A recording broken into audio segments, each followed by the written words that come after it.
તમને આપું કે મેં જ્યારે સ્કૂલે વિઝિટ કરી ત્યારે સ્કૂલનું સ્ટ્રક્ચર કેવું હતું, રાઈટ?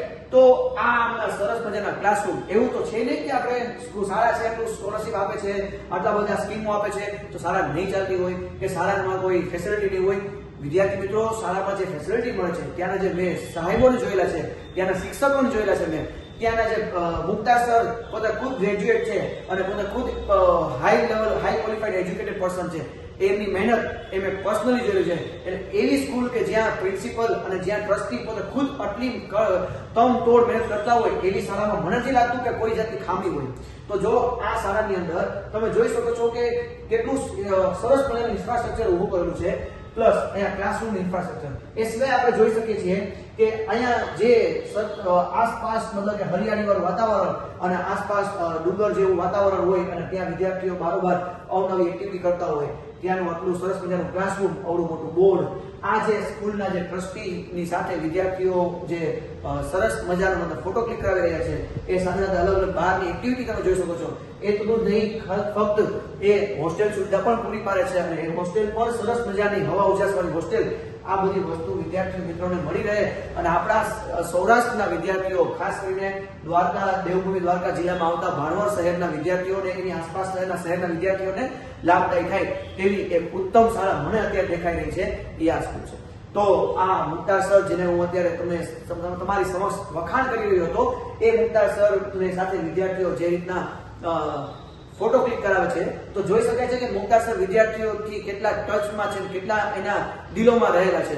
તો જો મિત્રો, આ સ્કોલરશિપમાંથી 5 પ્રકારની સ્કોલરશિપમાંથી મને જેટલું નોલેજ છે એ પ્રમાણે તમને હું થોડીક માહિતી શેર કરું છું. એ વધારેની માહિતી માટે તમે નંબર નીચે આપેલા છે, એમાં તમે સંપર્ક કરીને પૂછી શકો છો. તો પહેલી છે ખાતરી જનરલ સ્કોલરશિપ. આ સ્કોલરશિપમાં કેજી ધોરણ 12 સુધીની દરેક ધોરણમાં એક દીકરીને ફ્રીમાં શિક્ષણ આપવામાં આવશે. કુલ 15 દીકરીઓને ફ્રીમાં શિક્ષણ આપશે. વિદ્યાર્થીઓ, આ જે સ્કીમ છે એ સાંભળીને મને એ અત્યારે વિચાર આવે છે કે ખરેખર જો કોઈ શિક્ષણને આગળ લઈ આવતું હોય, કોઈ પણ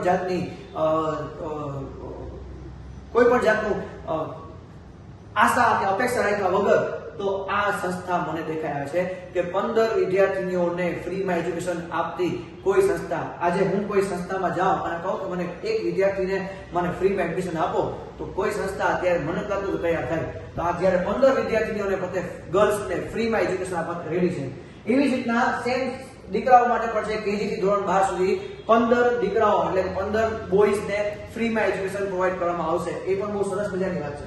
એ પછી આપણે જોઈએ છે 4 યાર સ્કોલરશિપ, જેમાં કેજી અને હાયર કેજીમાં બાલવાટિકામાં 75% સુધીની ફી માફ વિદ્યાર્થીને. પછી 1 થી 2 ધોરણમાં એ જ વિદ્યાર્થી અગર આગળ વધે છે તો એને ત્યારે 50% ફી માફ. એ જ વિદ્યાર્થી અગર 3, 4, 5 માં આગળ વધે છે તો એને 25% ફી માફ. અને એ જ વિદ્યાર્થી અગર 6, 7, 8મા ધોરણમાં આગળ વધે છે તો એને 20% ફી માફ મળશે. એવી જ રીતના આ ઉમ્મહાતુલ મોમિનીન કરીને એક સ્કોલરશિપ છે, એ જે દીકરાઓ માટે હતી, એ રીતના એ જ વસ્તુ દીકરીઓ માટે રહેશે. આ 2 ને 2 4 સ્કીમ થઈને હજી એક સ્કીમ છે જે અહીંયા આપણને આપેલી છે, સમદાની સ્કોલરશિપ, જેમાં કેજી ધોરણ 12 સુધીની દરેક ધોરણમાં એક યતીમ દીકરા દીકરીઓને ફ્રીમાં શિક્ષણ આપવામાં આવશે.